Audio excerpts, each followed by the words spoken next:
people's negligence for over 50 years here in South Florida. If you get injured as a result of somebody else's negligence, it can be a car accident, it can be a slip and fall, medical malpractice, negligent security. If somebody else's negligence caused an injury to either you or one of your loved ones, give us a call. Our phone number is on our page, our website is on our page, and our email addresses are on our page. Please give us a call for a free consultation. We'd love to help you. Let Zach and I protect your rights. Hello, everybody.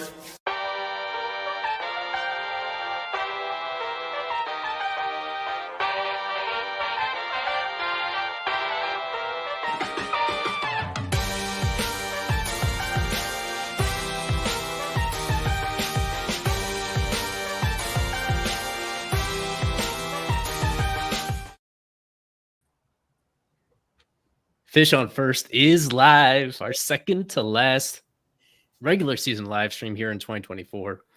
Entering the final road trip of this 2024 season, I am Eli Sussman, Kevin Burrell by my side, a duel of first-time guests on the show right here, presented by Berger and Hicks, as we always are. Their info on the bottom of the screen for you to see.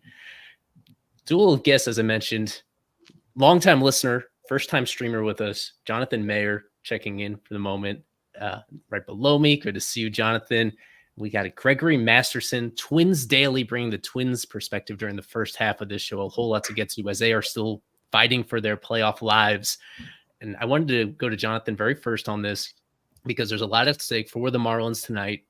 There they are, controlling their own destiny in the race for the best odds of winning the 2025 draft lottery by having the worst record among the lottery eligible teams right here.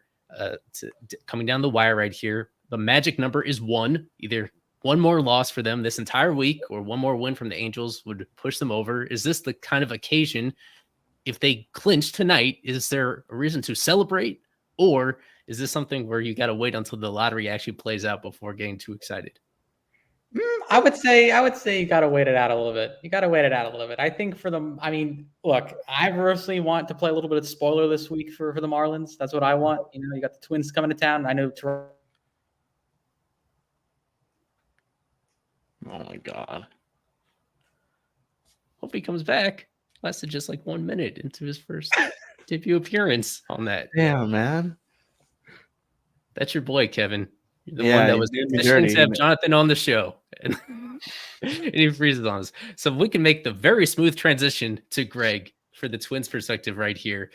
Believe it or not, at the moment, because the Twins are just outside of the playoff picture, according to this indispensable resource, Tankathon, they have 1/2 of a 1% chance of winning the lottery, 0.49%, Greg. So that is a tiny, tiny consolation, I suppose, if they end up missing the postseason, to have at least a tiny mathematical possibility of still winning the top overall pick, right? That's a better odds than the White Sox have right now. And are the A's also in lottery purgatory? Is that the other? Right. Yeah. So, hey, I don't know. I guess that's a consolation. The Twins have fallen in the draft lottery before. That ended up setting them up to get Walker Jenkins just 2 years ago in the first year of the draft lottery. So who knows? Maybe if the Twins do tank it for the rest of the year, we could see a little bit more lottery luck again. So there is a whole lot more on the other side of the spectrum I want to get to, Greg, about when it comes to potentially making the postseason for the Twins. They were in postseason position for so much of this season and only recently have fallen out of that pole position, 1 game back of the Royals, now a game and a half back of the Tigers, who won this afternoon. According to Fangraphs, 48% chance of making it at this point, basically a coin flip. What is in your gut, how accurate does that feel? Does it feel like it really could go either way, or are you leaning one direction or another in terms of how you think this is ultimately going to play out these final 6 games of the season? Well, yeah, I think that my gut says that the Twins will never win another game again as long as I live, after watching kind of the collapse that they've had over the last 5 weeks. My brain says, listen, all you have to do is win one more game than the Royals or one game more than the Tigers. I have and they also have the tiebreaker over the Mariners if the Mariners were to catch them as well. So you need to stay maybe one game better than, or 2 games better than the Mariners, I believe. And then you need to be 1 game better than either the Tigers or the Royals here. Yeah, it's, I don't know, like from a logical standpoint, all you need to do is just outperform one slightly. I said on my podcast over the weekend, like it's that old joke. If you and your buddy are running from a lion, you don't need to outrun the lion. You just need to outrun your buddy. They just need to outrun one of those other 2 teams that are ahead of them. Yeah. But I've watched them play baseball since mid-August, and it has been some of the worst baseball I've ever seen in my life. So I don't know if they have it in them to even go like 500 over these last 6 games. Man, last year, like we're literally talking about this exact scenario at the Marlins. Now we're talking about draft odds scenarios instead. It's crazy. On the National League, on the National League side, almost at this precise point in the calendar last year, it was the Marlins, the Diamondbacks, and the Cubs. Basically, 3 teams for 2 spots. The final 2 wild card spots at the moment. I think most people are leaning towards either one of those other teams just due to the sheer talent on their roster, their run differential and stuff like that, that in these tiny samples, it's so hard to forecast, but it is eerily a similar position that the Marlins were in on the National League side last year. And as that turns out, yeah, the D-backs end up passing the D-backs at the end, if I do remember that correctly. Yeah, they did. The second wild card technically, and the D-backs were the number 3. The Cubs just missed out right there. And at the same time, for a lot of last year, the Marlins were in playoff position because they had that good first half, and then things really got dicey. They got really inconsistent the second half of the season for them to sweat it out. But Kevin, from your perspective, you don't really have a horse in this race. Assuming the Orioles get in from those other 4 teams, 2 of them, there's room for the Tigers, the Royals, the Twins, the Mariners. Who do you want to see? Who do you think is, for entertainment purposes, would make the best postseason field if they get in? Yeah, I mean, I would love to see, like the Royals or the the Royals or the Tigers make it. I'm sorry, Gregory. Just those are 2 teams that have gone through that rebuild process. They're a fun team. Would love to see Cole Reagans in the postseason. Same thing goes with Tarek Skubal. Those are like some really fun teams right now just to watch. The Mariners are also a really fun team too. I mean, it's hard to say, but at the same time, I want to see Pablo in the postseason.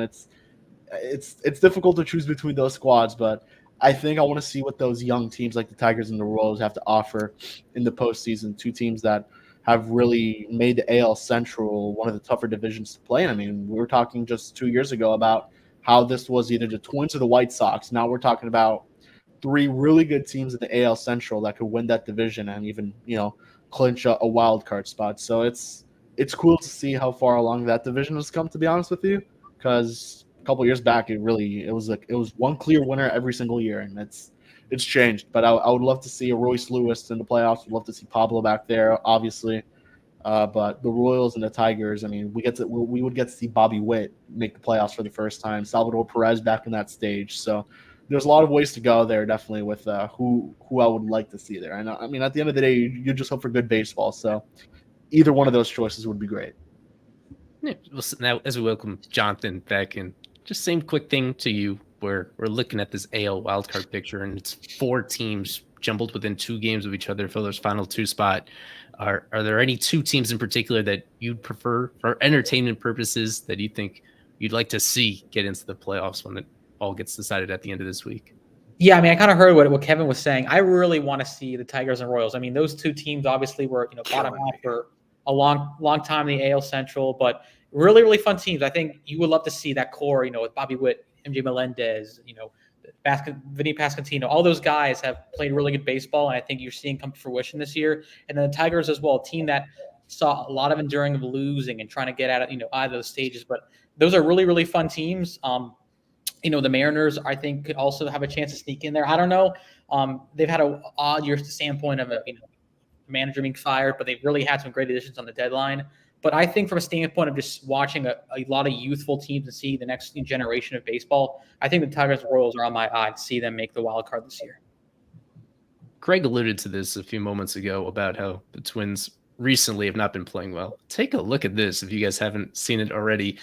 The comparison between the Marlins and the Twins. Overall, 24-game gap. But you look at the last 10 games, you look at the last 20 games, you look at the last 30 games, they're playing at the same level.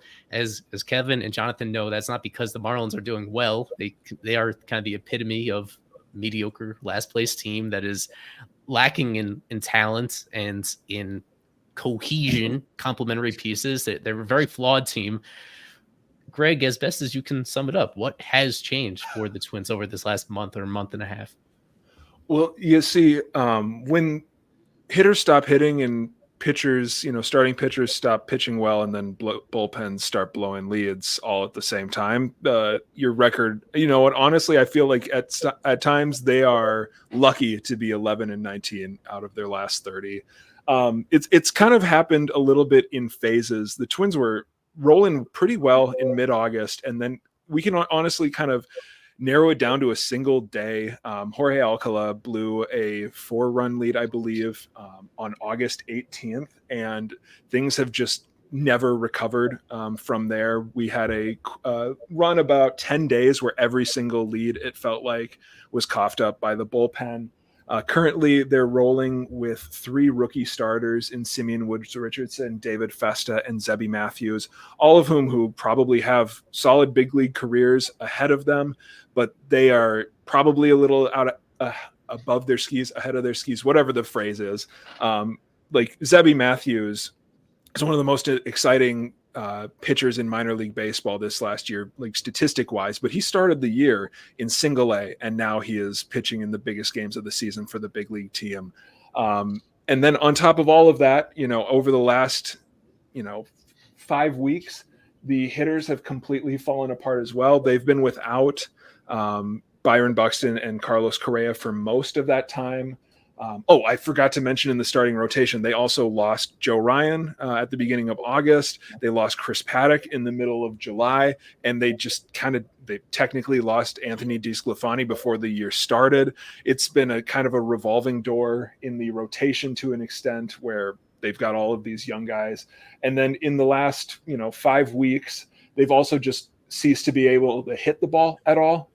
Among any players with at least 50 plate appearances in the last 40 games, they've only got 3 who are above average hitters. Everybody else is below average to just borderline unplayable.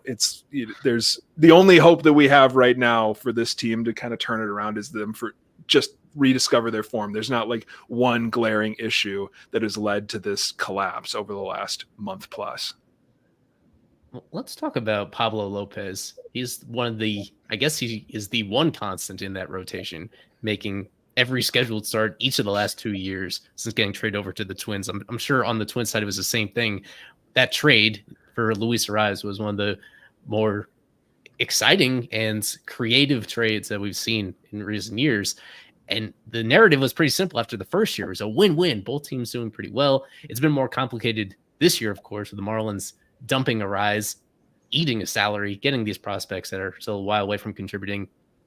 Can you sum up how the Pablo experience has been? Because not only these 2 years, but he's already been extended for several years beyond that.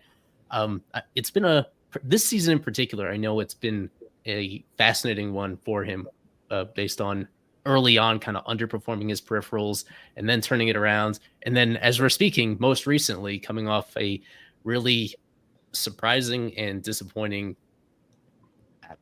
blow up against the Red Sox in a game that you guys really needed to win. So overall, what are your thoughts on having Pablo as a crucial piece to this rotation down the stretch? Yeah, I mean, it hurt to give up Luis Arraez. I mean, you guys just got to spend a little over a year watching Arraez. He is such a fun player to watch. I'm not a huge person on having favorite players, but that guy was my favorite player on the Twins for several years. His game is just so much fun. And so it hurt to give him up, but if you are going to, potentially get a Pablo Lopez type arm, you're going to do it. And I mean, a lot of people, even divorcing just how much fun Luis Arraez is, had some questions at the time whether that's a trade that it was worth a 1-for-1 swap, especially with Lopez. This would be his last year of arbitration this season. So that extension kicking in definitely helps. With, the idea of giving up, the best contact hitter in baseball for 2 years of a pitcher. He's also kind of taken a little bit of a step up over the last couple of years. It's one of those things that just like, Miami has been good about developing starting pitchers, but sometimes a quick change of scenery or, getting another voice in the kitchen can kind of help take guys to that next level. And he kind of took a step above. He had that good year in 2021 while he was healthy, and he kind of continued that trajectory. Was just so much fun to watch last year. The Twins have been looking for essentially like an ace caliber pitcher since like Johan Santana in the mid 2000s. And Lopez is as close as we've gotten as Twins fans to watching another one of those guys. It's awesome that, he's also a countryman with Johan. He turned in that amazing game. Was it game 2 of the ALDS against Houston? Just shut them down. One of the biggest moments in the last 20 years of Twins baseball. Pablo Lopez has been such a treat to watch as a Twins fan. His struggles, he struggled a little bit out of the gate last year. He struggled out of the gate again this year, just underperforming his metrics, but he's never made it through a full season straight up underperforming his underlying metrics. So we all kind of knew that Pablo was eventually going to show up. It might have taken a little bit longer than we had anticipated or hoped for this year, but for a few months there leading up to that most recent game, he was a dude. And it was so much fun. Hopefully this is just a little blip. That Boston series was just strange all the way around going in. I think it was a 12 inning game on Friday night in the rain. Then Saturday got canceled. Then the doubleheader on Sunday. The optimist in me just wants to chalk it up to it being a weird experience. But I don't know, Pablo and Bailey Ober being your 1-2 in the rotation heading into the playoffs hopefully gives you a chance to compete with just about anybody as long as they're both clicking. So I don't know. It hurt to give up Luis Ariz and all that. But this went about as well as we could have hoped on this side. Jonathan, how has your opinion of that trade evolved over these last couple of years, especially this year in particular, where the Marlins were undone so much by their rotation injuries, and to have Pablo on another team making every single start, being among the league leaders in strikeouts and occasionally going really deep into games. Yeah.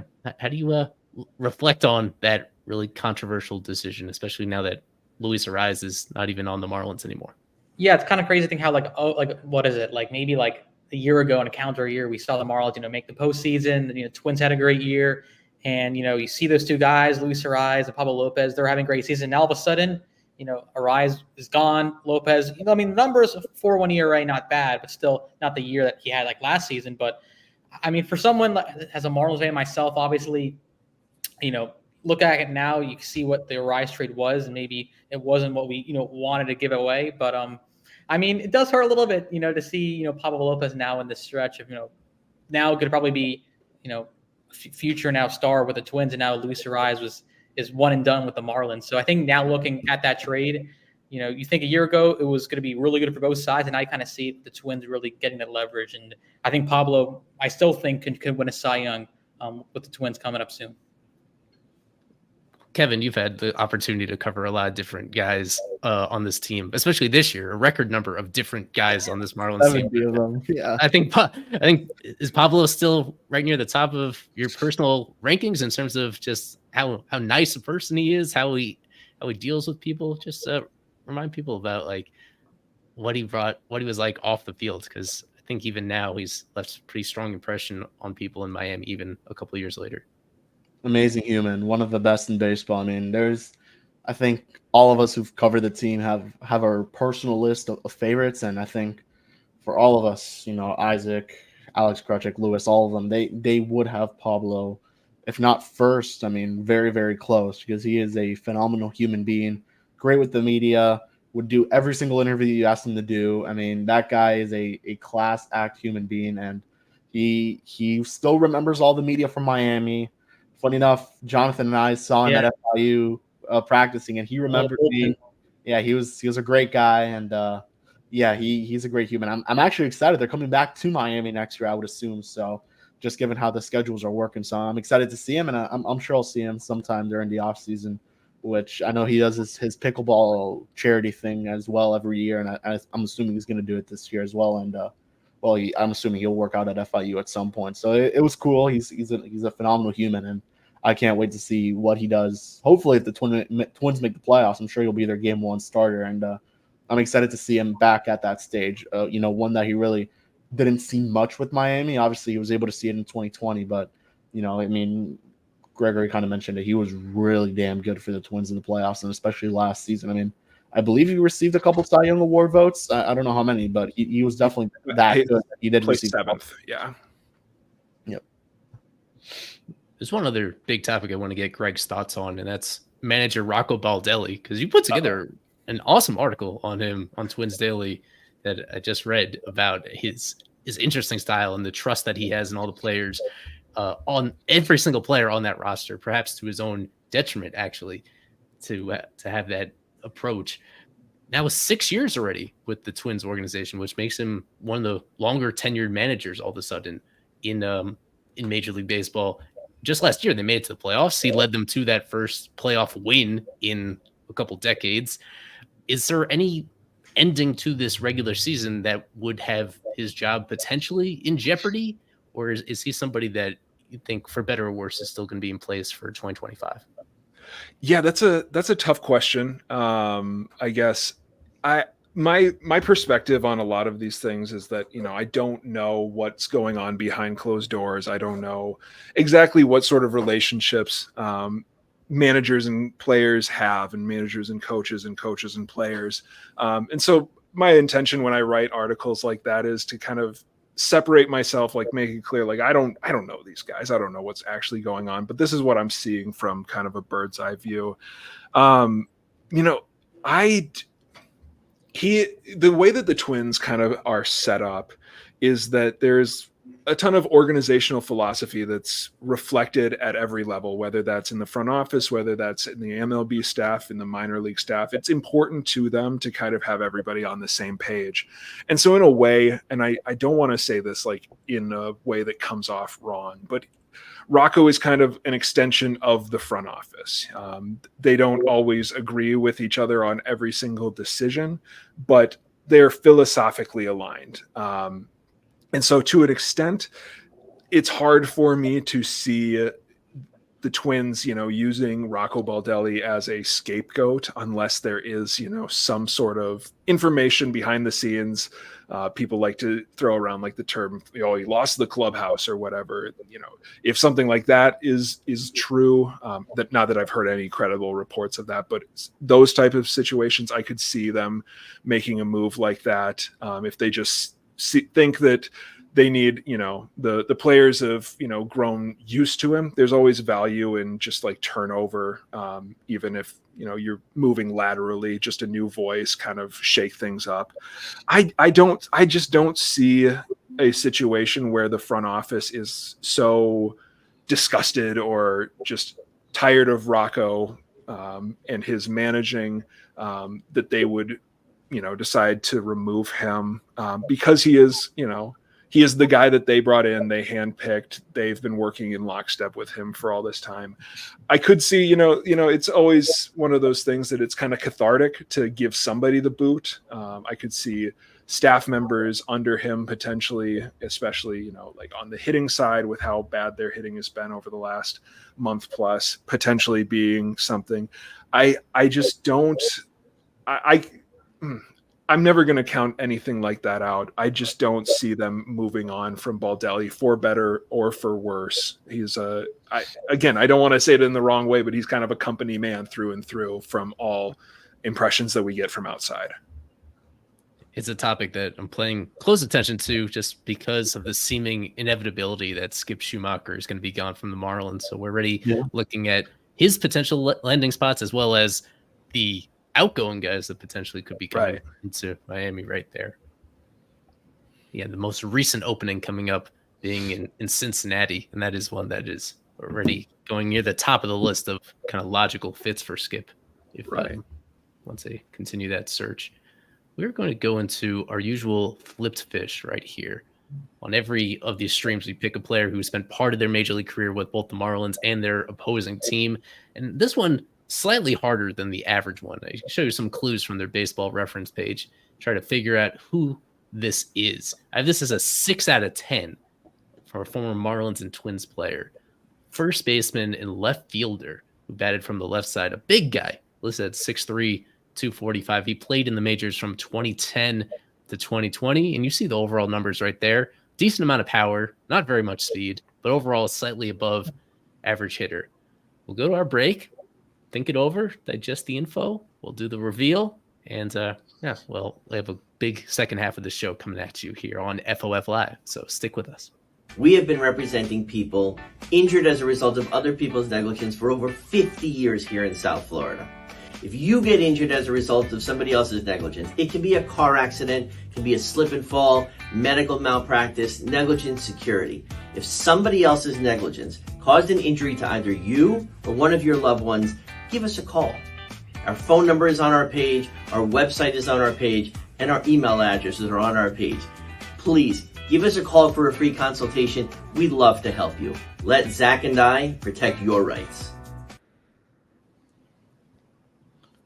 Any ideas? I know it's Logan Morrison. He's wow, that was quick. He's my first ever favorite Marlins player, so comes in handy. Greg, do you have any memories of Logan Morrison as a Twin? As a Twin, was that towards the back half out of his career? So that was 2018. The 2018 story, and this is, again, I don't like to tell these stories because I wasn't in the clubhouse or anything like that. But the storyline of that team was that there were a number of players who were added to the roster late in the offseason who were disgruntled about not getting paid more and kind of limited options. And the clubhouse, by all reports, was not great for that entire year. A lot of them were affectionately referred to as mercenaries. Let's just say that was the year that Logan Morrison was in Minnesota. After that, he was with the Phillies for a minute, with the Brewers. I do remember him with the Brewers during that COVID season in a very partial role. And that was it. But of course, Lomo with the Marlins for the first half of his career. Very highly regarded as a prospect. Didn't quite deliver on the hype, but still a very interesting and engaging personality that stuck out for that reason. So, Greg, before we get you out of here, we want to just get your series prediction that I will paste together with the rest of ours that are coming up at the end of the show.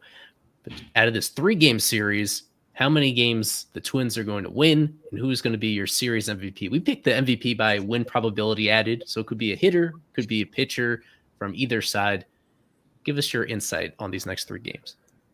Oh gosh. The Twins, honestly, like right now, they need to win 3 right now to make me feel any confidence that they have any chance of finishing the year and getting into the playoffs, because they wrap up with Baltimore. But I'm gonna go with 2. It's really hard to sweep. Maybe it's wishful thinking. My gut actually says that the Twins are going to get swept, and I don't have to worry about any of this anyway. But I'm gonna go with 2, and let's just go Carlos Correa. Let's go for the storyline. He'll be the MVP here. Very good. And right before you go, I think Kevin and the rest of us just want some context in terms of the photo choice that you also use on your Twitter account and you're using here. What exactly is that from? So is anybody a fan of Greek philosophy in the room? No. So, oh gosh, so this is a picture of Diogenes the Cynic, Diogenes of Sinope. He was a cynic, the father of cynicism. He was a general nuisance in Athens.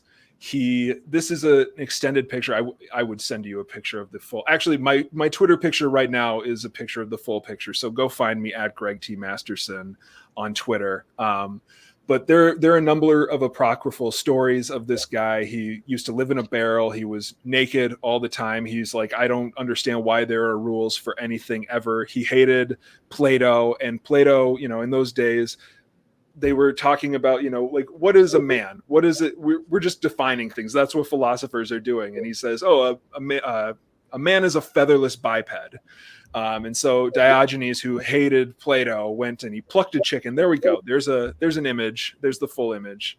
Plucked a chicken, walked into the academy and exclaimed, "Behold, a man," because it's a featherless biped.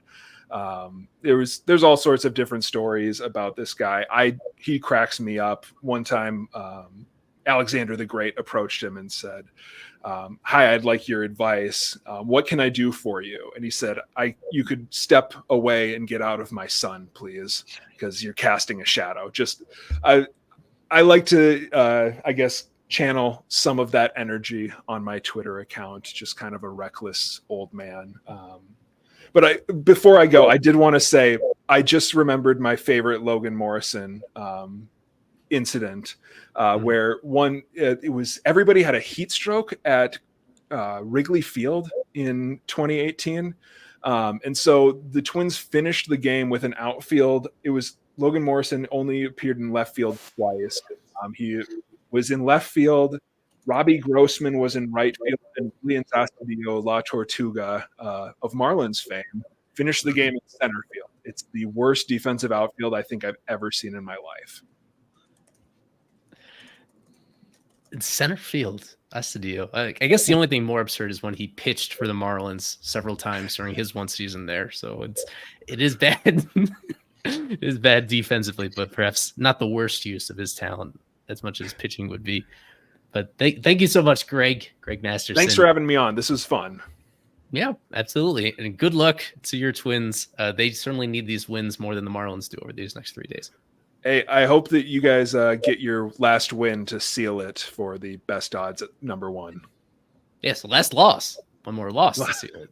Yes, that's what I meant. Yes. Thank you. We're all aligned in the goals that we have. All right, y'all. I didn't even get a chance for people to notice my updated backgrounds. I just yeah. Oh, wait.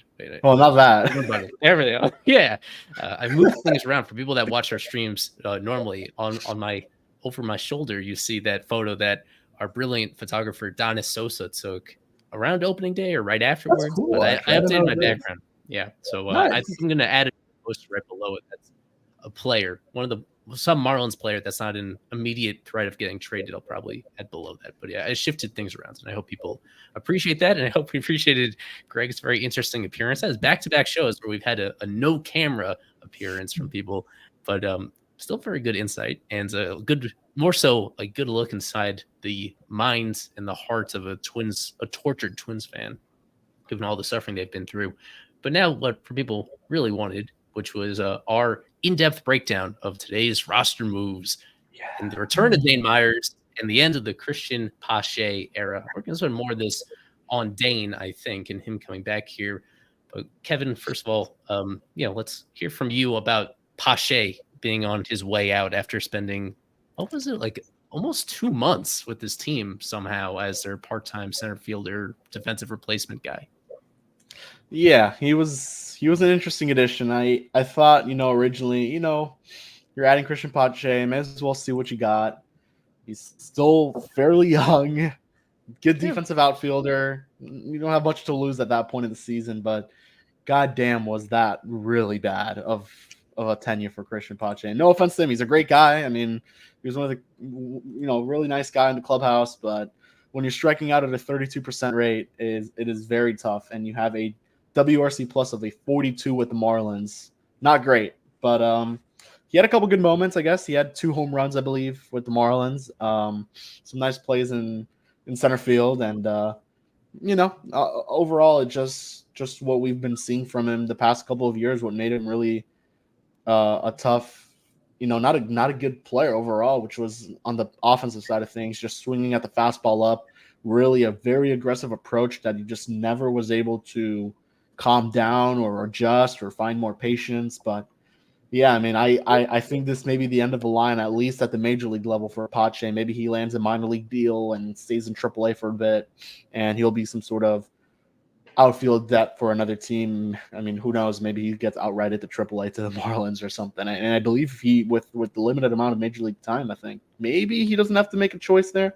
So we'll see what happens with Pache. But yeah, unfortunate tenure for him. Sucks it didn't work out for him. But you bring back Dane Myers, who I think a lot of Marlins fans are very excited about, and not just for these last couple of games, but what he could really provide next season with the Marlins in 2025. It's creepy how similar Pache's performance was to his overall career numbers. This is now his 5th different team in 4 years. Do I have that right? Yeah. Atlanta, then Oakland, then Philly. Then he was at Baltimore for like 3 games. Like a week. And then a week. And then he came to Miami. That's 5 different teams during that span. His career slash line, a 181 batting average, 243 on base, 275 slugging. And then as a Marlin, almost a carbon copy of that, 183, 234, 283. It should go without saying that when you have your slugging and your on base both in the 200s, and you're making a lot of unproductive outs, and when you're not even, he stole 1 base with the Marlins. He has 5 career stolen bases. That was the most insane thing I've ever seen from a player of his caliber with the speed that he has. Right. That was insane. Yeah. But let's get into the other side of this with the return of Dane. Jonathan, I guess the somewhat ironic part is that the reason why they had to make waiver claims like Pache is because Dane hurt himself right before the All-Star break and ended up missing these last couple months. So they had roster spots to play with, and Pache was another right-handed hitting outfielder that they could get without giving up anything. And now Dane is back. So we've now seen like some of him in the majors, but unfortunately he got hurt right at the moment where it seems like the door was open for him to actually get regular playing time. And unfortunately, he was out during that big chunk of the season when he could have probably used it to establish himself.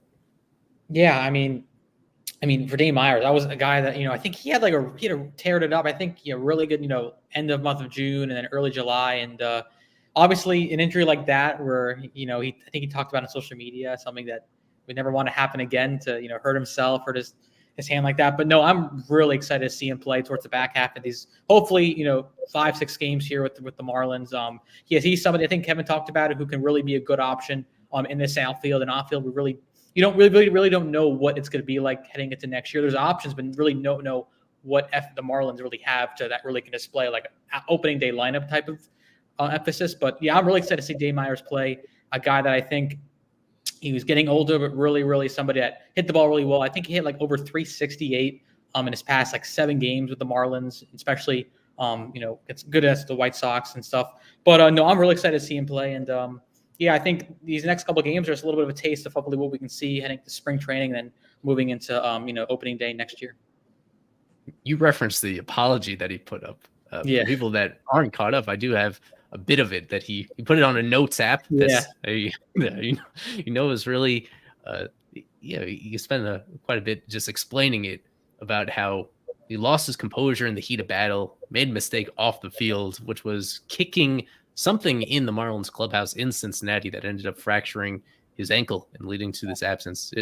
You could see conveniently here the date right there, July 19th, and he ends up missing over 2 full months on his road to recovery. He spent this last year rehabbing with AAA Jacksonville, looked pretty good, hit a couple home runs on Sunday to let everybody know that he was ready to come back.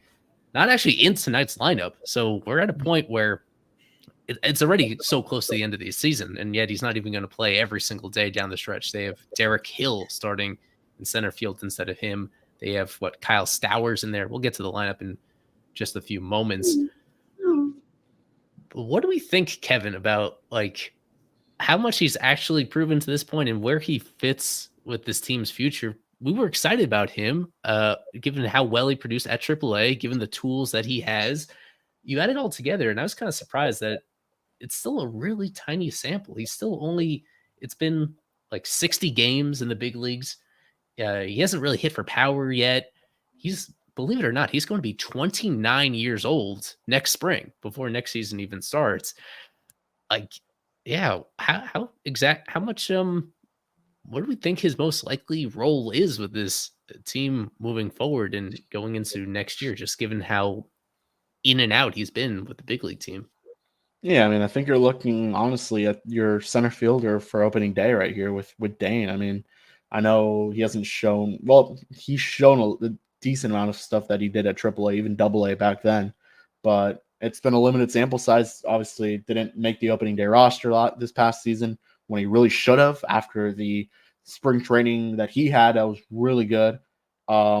He plays a nice center field. He could play the corners if you have to. So he really provides that defensive value. And I really think the power is going to come in soon. I mean, he's a pretty big guy, and he hit a lot of home runs in the minor leagues. And he was doing it now in his rehab stint in AAA as well. So I'm sure at some point that power is really going to kick in. But he's a good bat-to-ball guy. I mean, he's pretty quick as well for the most part. So we'll see. I think right now he's the opening day center fielder in 2025, unless someone like a Victor Mesa Jr. or a Kyle Stowers really have a very good spring training, which would obviously see Dane having to fight for a roster spot a little bit more than he maybe thought he would have. Yeah, the more I dug into it, I don't want to slam him because I think I was as high as anybody, but like the more I really went into it, the more I started to question exactly like how high he should be on their depth chart. In that small big league sample, he's striking out. You were kind of harsh on Pache for striking out 30-something% of the time. Dane has a 31% strikeout rate in the majors, believe it or not, so far. It's been a very high ground ball rate, a 54% ground ball rate to this point. For a guy that is at a stage of his career where he's probably as big and strong and fast as he's ever going to be physically. I did want to actually just queue up this one video that I do remember from right before his injury or somewhere around there. Well, let me see if I could get it for a moment. But that outfield assist that he had, I think this was in Colorado that he made this really impressive throw. Got it right here. Hold on just a moment. That is the tool that really stands out most about him as somebody that was developed as a pitcher at the start of his pro career. He still has this really incredible arm strength right here. This is one of my favorite throws of this entire season. Oh, this was against Houston. That's right. That was in Houston. Yeah. It was in super shallow outfield, but like on an absolute line in the perfect spot. That is the thing is they also have somebody like Griffin Conine who has that same sort of ability there. And even Jesus Sanchez for all of his deficiencies as a defensive outfielder. He has a great arm. He has a great arm as well. So like the more I just dug into it, the more questions I had about exactly where he fits in right now. And this outfield as a whole is a place where there's opportunity for them to make a lot of different changes. And where there's just like not a lot of proven ability at all following the trades that they made. And just given the performance we've seen from these guys in really small samples, I will now pull up the lineups for this very first game between the Marlins and the Twins. We could start on the Marlins side right here. Xavier Edwards batting leadoff. He's quietly been in a bit of a slump lately, coming back down to earth, where he's only hitting in the low 300s instead of in the mid 300s, as he was for a lot of August and early September. Norby, Berger, Sanchez, Bride, yada, yada, yada. Anybody in particular, Jonathan, that you're going to be watching kind of closely these final few games, either because you want to learn something about them or just because you enjoy what they bring to the table? You're muted. I'm going to say I want Jake Burr to go for 30. That's what I'm looking for this upcoming series. Hopefully he gets a 30. I know he had a little bit of a stretch where he really wasn't able to get it going, but hit a home run. What was it, this past weekend against Atlanta? He's someone I'm looking at. I'm looking hopefully for Nick Fortes. I think he has had a terrific second half. Maybe him to get going and finish off strong. And so I'll say Jake and Nick Fortes are my two guys. Connor Norby, it should be noted, is a Minnesota native. So this is his first time playing at Target Field in a major league game as a visitor. He didn't get to do that with Baltimore earlier this year. A homecoming for him, and I imagine there's going to be a pretty big. The weird thing is he did move during his youth to North Carolina. So he was born and raised in Minnesota, then they moved to North Carolina. So I'm curious exactly how many people are going to, how many like friends and family are still based in Minnesota? I guess we'll find out during the game and during these next few games in terms of the local support there. Anybody else on your mind, Kevin, when it comes to this lineup that you find particularly worth following closely down the stretch of the season? Yeah, I mean, I think Alex Krutchik will be very happy that I mentioned Otto Lopez, who has been kind of raking for these last couple of weeks, and it's good to see. I mean, he's someone who you're definitely gonna have to see where you're gonna play him in 2025, because if ideally you want to put Edwards at second, I mean, then you're gonna have to see what you want to do with someone like Otto Lopez, who I think would be a very nice bench player, nice bench bat to come in certain situations. Maybe he could come in as a defensive replacement. Would it hurt to see him play a little bit of shortstop, see where he's at there? I mean, he's been really good at second base this year, so I would like to see maybe how that would maybe translate to short. Aside from that, I want to see what Jesus Sanchez has got these next 3 games. These next couple of final games of the season. This is a guy who is expected to be here for the next couple of years, still not ARB eligible, I believe, yet. So he's got some time before that, and he's got a lot to prove. I mean, Skip was mentioning that, he's still not hitting lefties at the rate that he should, and probably maybe there's a chance where he just doesn't. And there's players that, have not been good against left-handed pitcher, but are still almost everyday players or very close to that, like a Jock Peterson is the example that Skip mentioned. I believe he can't hit lefties, but he's a damn good hitter against right-handed pitching. So maybe you could just see that case, and that never hurts. I mean, Jesus Sanchez could be a really good platoon player. Who knows? But Kyle Stowers, kind of hoping he gets back on track. He had a couple nice games in this homestand, but he's really struggled since joining this team. But he's kind of getting it going a little bit here and there. It's been a lot of streakiness, I want to say. Maybe like a couple games yes, a couple games no.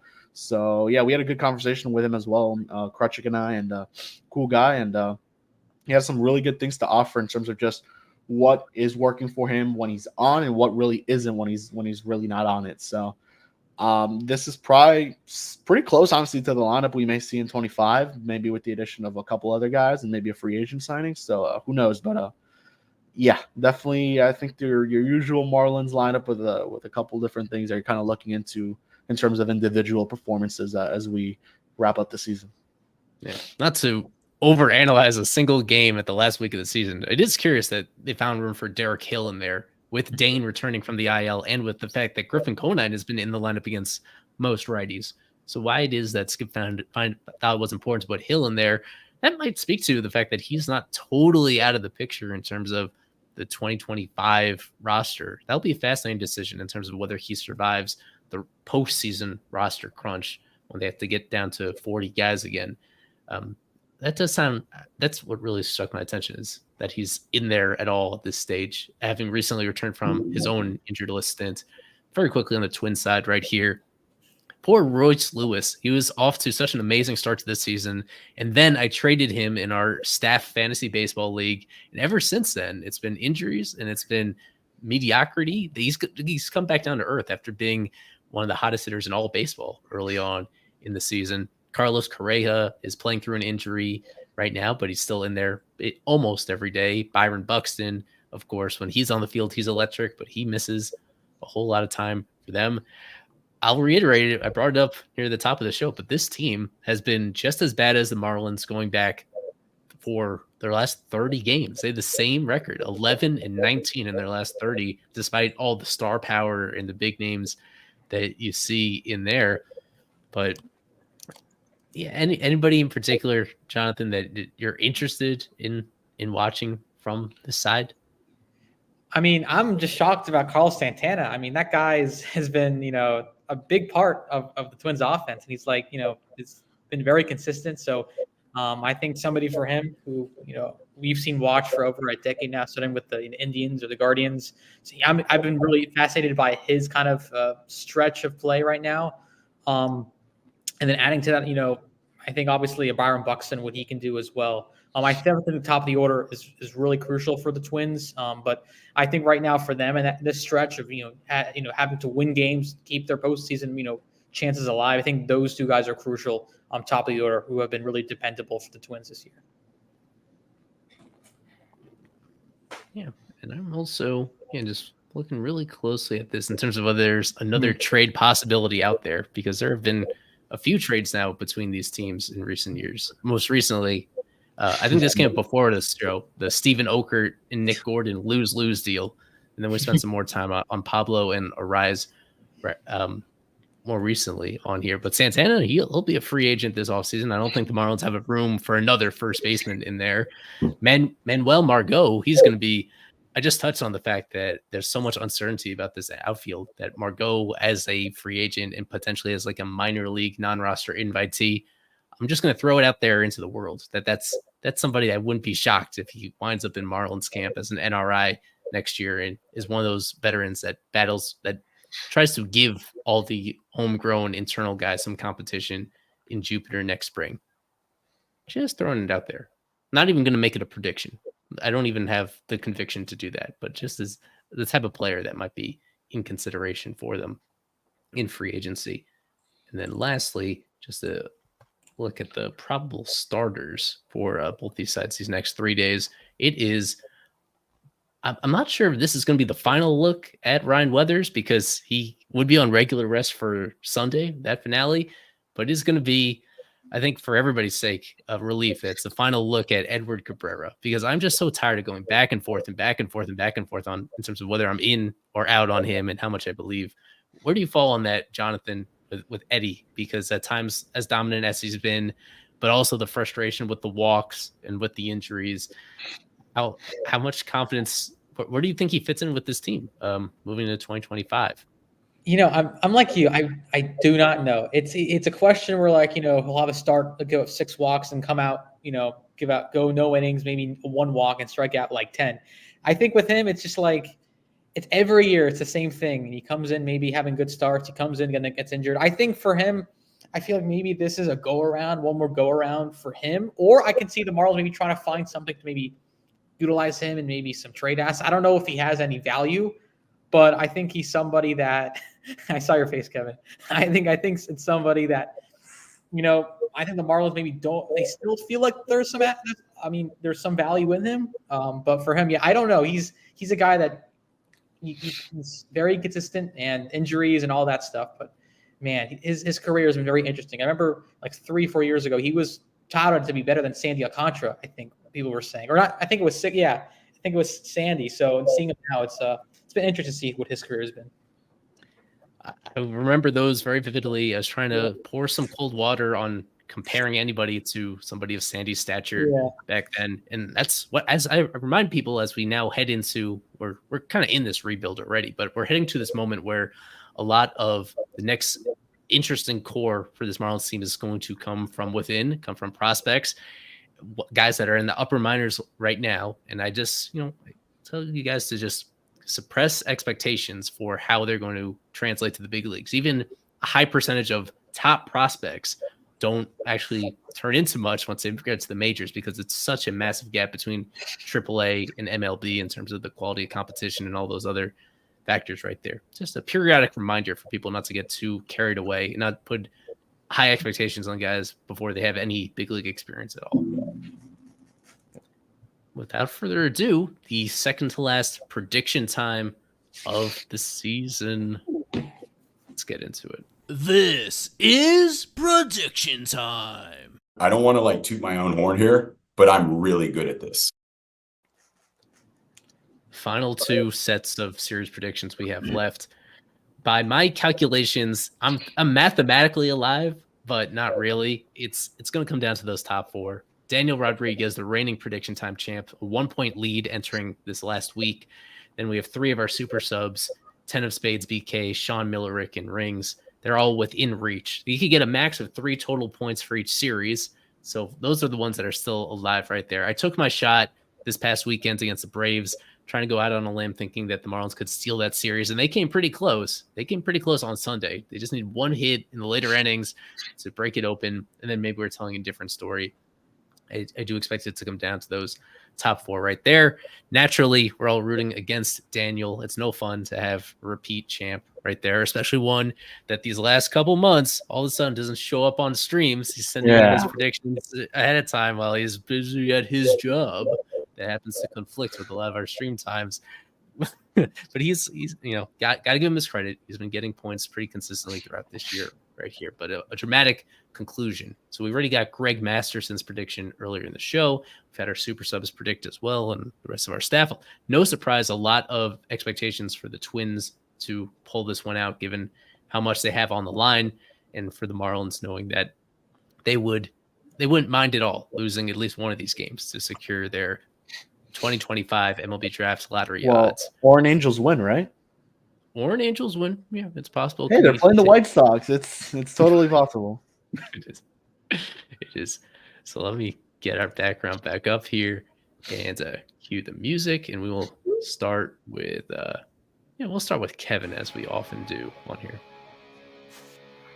Alrighty, give me the Marlins taking 2 out of 3 and kind of the homecoming for Connor Norby. So I'll take him as my series MVP. Okay, Jonathan, let's hear your predictions.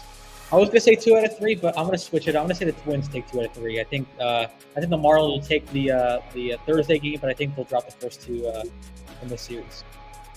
Who's your MVP? MVP. I'm gonna go with the Marlin. I'm gonna say Jake Berger. He'll get the 30 home runs. He'll hit there this series. There you go. Yeah. So, as I keep reiterating, these are very evenly matched teams. They could not be more evenly matched despite the differences in circumstances and star power, etc., and stakes, all things considered. So it's going to be yet another toss-up right here. I don't think it's going to be a sweep in either direction.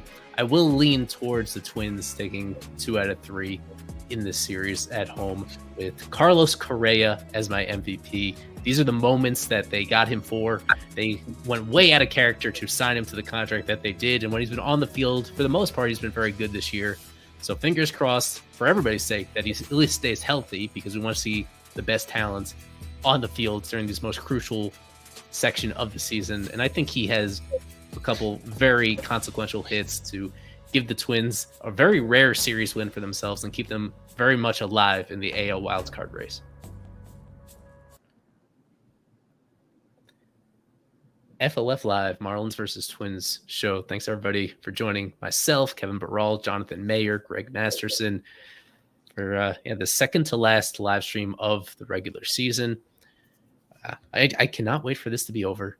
I really can't. We have so much great content coming up once the season is settled. Really excited for what's next and all the changes, but also all the interesting decisions to be made overall with this organization. It's going to be a lot of fun to cover. We just need to get through the ends right here, and hope it's in the process we get some entertaining games to keep us interested and keep us occupied. But we appreciate everybody's support. Our very last series preview live stream will be on Friday, leading into that Toronto Blue Jays series. How random that they finished the series in Toronto against the Blue Jays, but that'll be a fun show. We're gonna have in-person coverage from Isaac Azut north of the border for that. Excited for it, and we appreciate everybody's support and stick with us through what's been very bizarre season for the Marlins team. But thanks again, Jonathan, for making your debut with us and supporting what we do. And we'll be back on the stream in a couple of days. All our coverage, of course, fishonfirst.com. Thanks a lot, and go fish. Have a wonderful evening.